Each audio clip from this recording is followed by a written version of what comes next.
রাম ঠাকুর ও ইন্দুবাবু দ্বিতীয় পর্ব। উৎস: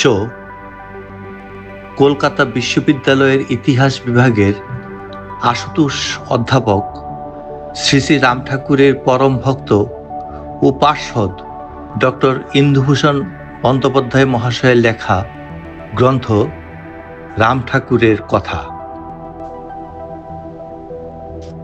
ঠাকুর কখনো কখনো বলতেন, লেগে থাকলে মেঘে খায় না। ইন্দুবাবু ঠাকুরকে বললেন, আমি নিতান্ত নির্বোধ, আমার মতিগতির কোনো ঠিক ঠিকানা নাই। আজ আপনাকে ভালো লাগিয়াছে, আপনার নিকটে বসিয়া সাগ্রহে আপনার উপদেশ শুনিতেছি। কালই হয়তো রাস্তায় দাঁড়িয়ে আপনাকে ভণ্ড মিথ্যাচারী বলিয়া চিৎকার করিতে থাকিব। আমার আত্মবিশ্বাস মোটেই নাই। আপনাকে যদি ছাড়িয়েই দেই, তখন আমার কি উপায় হইবে? ঠাকুর উত্তরে বলিলেন, আপনি ছাড়তে পারেন, কিন্তু সে তো ছাড়বে না।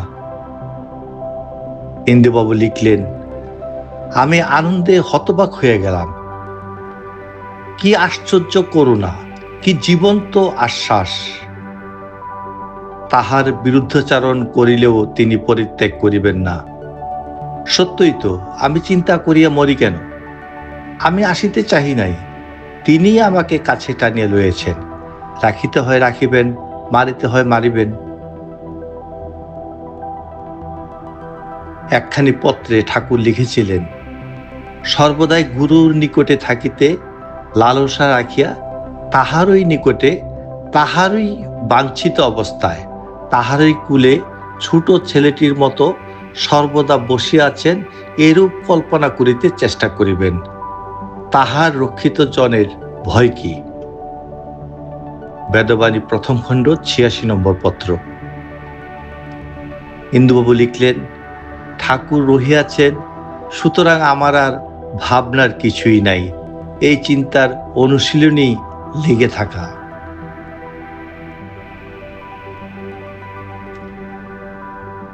ঠাকুর বলেছেন, বন্ধনের কারণ যেমন প্রলোভন, উদ্ধারের উপায় অনন্য চিন্তা ও অকাতরে পারধ্যবেগ সহ্য করা। ঠাকুর বলতেন যে, বদ্ধ হইবার শক্তি জীবের আছে, কিন্তু উদ্ধার হইবার শক্তি নাই। মূল বিষয় ছিল স্বভাব।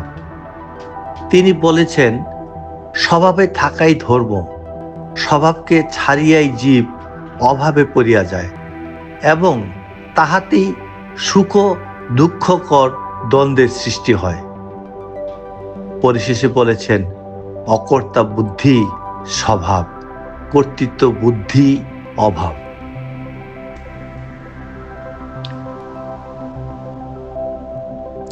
ইন্দুবাবু লিখেছেন, ঠাকুর সর্বদাই গার্হস্থ্য ধর্মকে একটা প্রকৃষ্ট মর্যাদা দিয়ে আসিয়াছেন। ঠাকুর বলেছেন, বিবাহ করিলে বন্ধন হয় না, আসক্তি বন্ধনের কারণ। ব্রহ্মা বিষ্ণু শিব সকলেই বিবাহ সংসার পালন করিয়াছেন। ঠাকুর বলতেন, নিরপেক্ষভাবে স্ত্রী পুত্রাদির ভরণ পোষণে যত্নশীল হইলে নির্মল জ্ঞান লাভ করিতে পারে। আসক্তি বন্ধনের মূল। অনাসক্তভাবে কর্ম করিয়া গেলে সংসারে থাকিয়াই সব কিছুই পাইতে পারে। ইন্দুবাবু লিখলেন, আমি ইহাই বুঝিয়াছিলাম যে সংসারেই সেবা ধর্ম শিক্ষার ও সাধনার প্রশস্ত ক্ষেত্র এবং ক্রমে অভ্যাসের দ্বারা নিরপেক্ষভাবে ইহা করিতে পারিলে এই সেবাই ভগবৎ সেবায় রূপান্তরিত হইয়া যায়। স্ত্রী পুত্রাদির মধ্যেও ভগবান সম্যক রূপেই বিরাজ করেন। নিরপেক্ষভাবে তাহাদের ভরণ পোষণে, তৃপ্তি দানে, তৃপ্তি লাভে ভগবানকে প্রাপ্ত হওয়া যায়।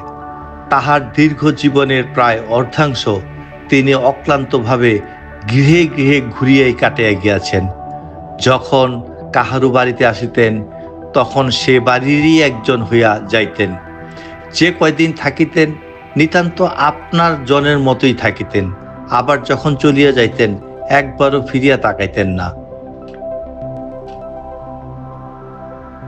শ্রী শ্রী ঠাকুর ইন্দুবাবুকে বহুবার বলেছেন, আমি তো আপনাদের এখানে সর্বদাই আছি।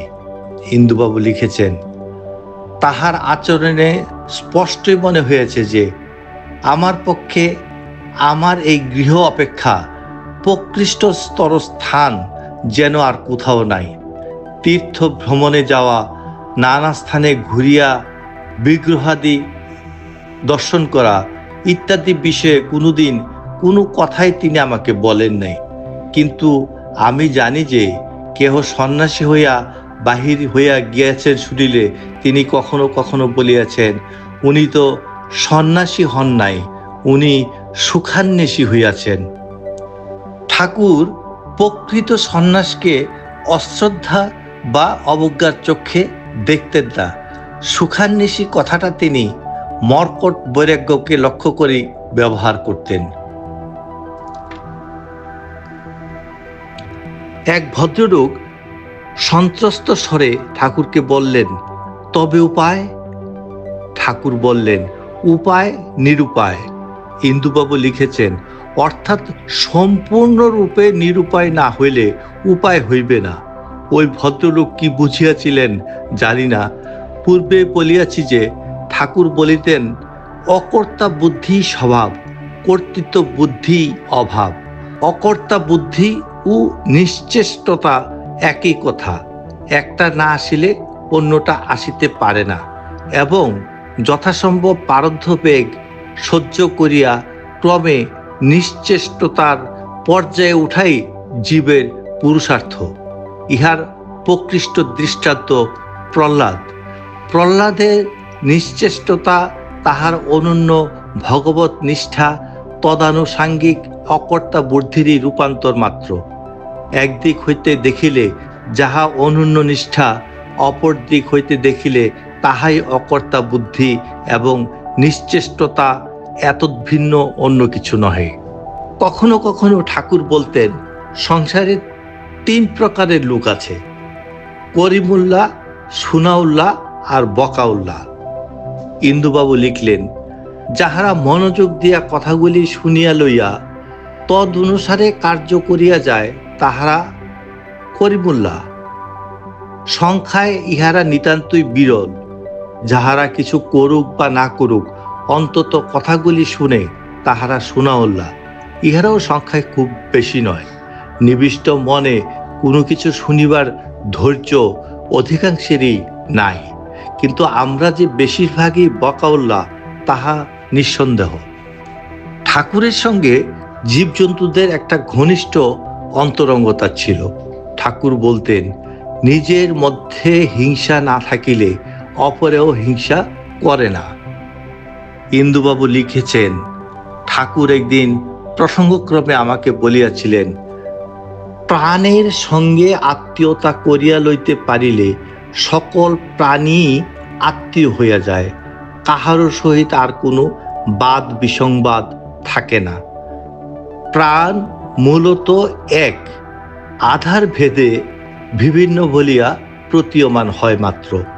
যেমন ইলেকট্রিক বাল্ব নানা প্রকারেরই হইতে পারে, 5, 10, 50, 60, 100, 500, 1000 প্রভৃতি বিভিন্ন শক্তির হইতে পারে। রঙও সাদা, লাল, হলুদ প্রভৃতি নানা রকমের হইতে পারে, কিন্তু যে বৈদ্যুতিক শক্তির প্রভাবে ইহারা জ্বলে তাহা একই। প্রাণও ঠিক তদ্রূপী। বিভিন্ন জীবে আবরণ ভেদে পৃথক বলিয়া মনে হইলেও বস্তুটি এক, এবং এই প্রাণকে স্বরূপত বুঝিতে পারিলে যাবতীয় প্রাণীকেই বুঝিতে পারা যায়। ইহাই মিত্র ভাবের ভিত্তি। একখানা পত্রে ঠাকুর লিখেছেন, মিত্র ভাব সর্বদাই সর্বভূতে ঈশ্বরের অস্তিত্ব দর্শন, ঈশ্বরকে ভালোবাসা, সকলের মধ্যেই আত্মার মতো, অর্থাৎ আপন শরীরে যেমন সুখ দুঃখ অনুভূতি হয়, তদ্রূপী পরদেহে আপন দেহের মতন সুখ দুঃখ বোধ করিতে পারিলে মিত্র ভাব হয়। ইহাকেই প্রেম বলে। পরহিতে রত ইহাই মিত্রভাব। ইহা যদি স্থায়ী হয় তাতেই সর্বদা মিত্রভাবে ভগবানকে পায়। বেদবাণী 2য় খণ্ড 136 নম্বর পত্র। ইন্দুবাবু লিখলেন, প্রকৃত অহিংসারও ইহাই বুনিয়াদ। জয় রাম, জয় গোবিন্দ।